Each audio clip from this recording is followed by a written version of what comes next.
safe, and happy 4th of July, remembering what once used to be our independence. Very interesting times we're living in, folks, right now, obviously with the revelations of what our government's been doing to us without our knowledge, but also just as importantly, the economy or the state, just the overall malaise that our country is in. Now, many of you might be sitting there and saying, well, Wiz, what are you talking about? We had great jobs numbers on Friday.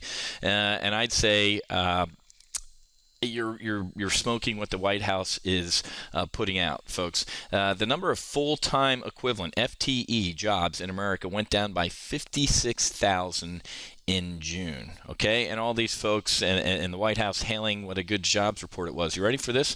The economy replaced 272,000 full-time jobs with 432,000 part-time jobs, getting net about 160,000 gain in employment. Is that good news? Do you really think that's good news that we're putting all these people on part-time labor?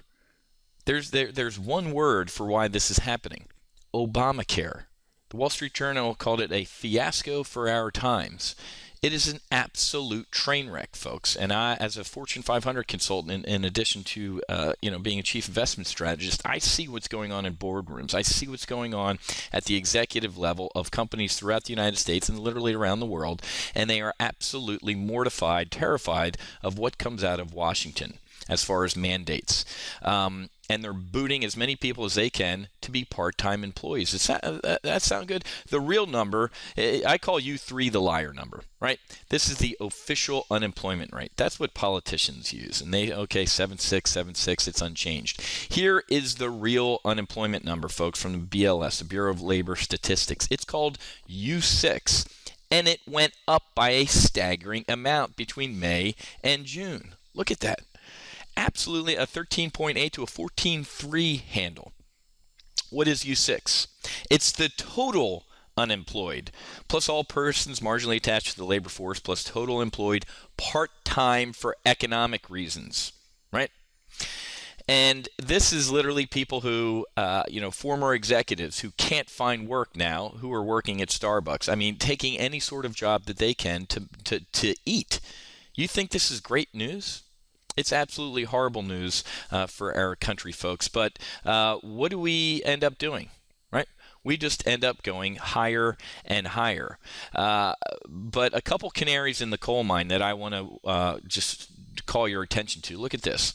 As we enter Q2 earnings season with Alcoa, unofficially with Alcoa kicking it off today, and get some financials later in the week like a Wells Fargo, the negative to positive pre-announcement ratio is the worst since the first quarter of 2001.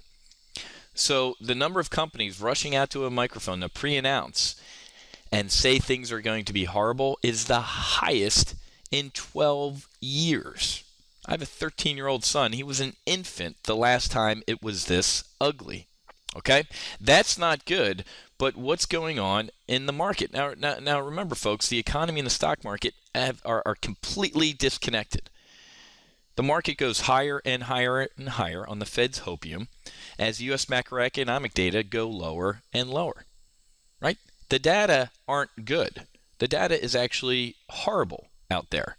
But the market keeps going higher on the Fed's hopium. Now, the Fed chief tried to do his job 2.5 weeks ago, 3 weeks ago, by shooting across the market's bow and saying, hey, I'm going to end this quantitative easing. And then his lieutenants did the worst job by going out and saying, just kidding. So the market is grinding higher, saying, you know what, we know the Fed's not going anywhere. He's going to try for a soft landing. And even though the data aren't good, he's not going anywhere. So he's created this Frankenstein monster that is going to grind the market higher, and eventually this thing's going to end, and it's going to end very, very poorly. On a day like today, when the market was up triple digits, we had a 110-point rally on the Dow, about 10, 11 on the SPOOs, but look what's going higher today. The VIX. So as the market's grinding higher and buying with one hand, the market is also going out and seeking protection. On a day when the market is up and the VIX is up, you should be very, very concerned. The market, of course, the VIX is going to go up a little bit as we enter earnings season because of what? Because of uncertainty and because of what I just briefed you on. If you didn't know that this was the worst, negative outlook since, in 12 years, you'd be wondering what's going on. That's why. And the market just isn't believing what's going on, and the market's starting to get a little creeped out about the confusing messages that's coming out of the Fed. Now, the Fed chief's speaking later in the week, I think Wednesday afternoon at some conference, the first 100 years of the Fed or whatever he's talking about. But we're also going to get a look at the FOMC minutes.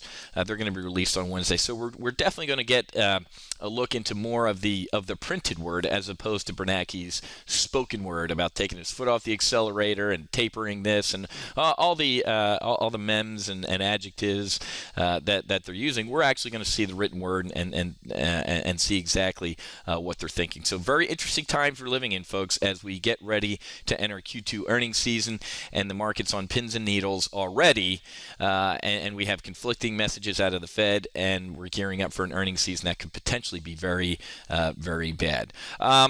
But I'll tell you what, we're having a great time over at Top Gun Options. I mean, our primary trade alert model portfolio is up nearly 200%, up 187%. Even our primary live trade brief model portfolio is doing great, up 28%.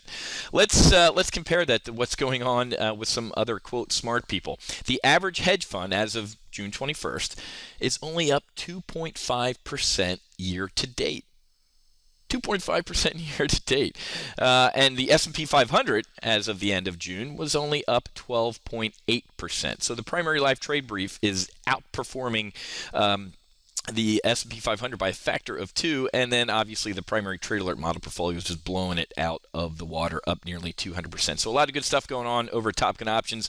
So if you're having a pain in the neck trading this market, we're not over at Top Gun Options. You can hover over services and go to that first drop down if you're interested in a test flight of our trade alerts and live trade briefing services, or our weekly options live trade briefing service, which I just wrapped up our Monday morning live trade briefing service, put on a couple new trades, a Netflix Iron Condor and a Goog Bull put spread. We had a great June, folks. Here's our June performance, up $4,200. My mission objective in the weekly options model portfolio is to gain at least $1,000 per week on average in our weekly options model portfolio, and did that in June. Would have been up over $6,200, but I put on some insurance. Not weekly insurance. I actually just put on some portfolio insurance via the SDS, Sierra Delta Sierra. The SDS is the ProShares Ultra Short. So if the market imploded in June, this would have made money. Now, I don't look at this as losing money. This is my mindset as a professional trader. I look at this as insurance. I don't sit here and gripe whenever I write my homeowner's insurance or my car insurance, because I know if I bend myself around a tree, my house blows down, or a hurricane hits, or I get robbed, which I have, unfortunately, that pays off.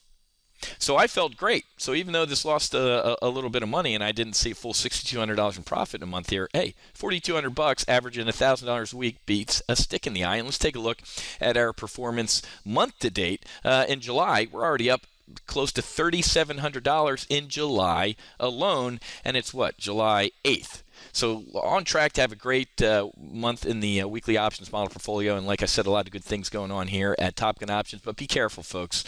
U6, and I don't even believe this U6 number, folks, 14.3%. You look at the number of folks on food stamps, record number of Americans on food stamps. You look at Americans on disability. Now, I must have an old, outdated version of the Webster's Dictionary about disability, but people on Social Security disability, these are kids just throwing up their hands, living in their parents' basement, eating Cheetos because they can't find work. And guess what? Not only can they not find work, but they're about to get hit with a tax. We'll call it a fine, because of Obamacare. They're going to have to go out and buy health insurance, even though they're young and healthy, because they're going to have to pay for old people. It's just, welcome to the United States of America, spelled with a K. A lot of creepy stuff going on here, folks, and I'll tell you what, I'm going to be ready for when the music stops, and I'm going to potentially profit when this whole thing ends and implodes. Might not be today, might not be tomorrow, but it's going to come. And I hate sounding like the crazy guy off the I-95 exit ramp with my tinfoil hat, but I'm going to be right eventually, and I'm going to be right, and I'm going to be protected because I know how to trade this market. Okay? Got to run. Happy hunting. Make sure you hedge, and I'll be back throughout the week over at Top Gun Options with our daily situation reports that you can see at topgunoptions.com. We'll see you.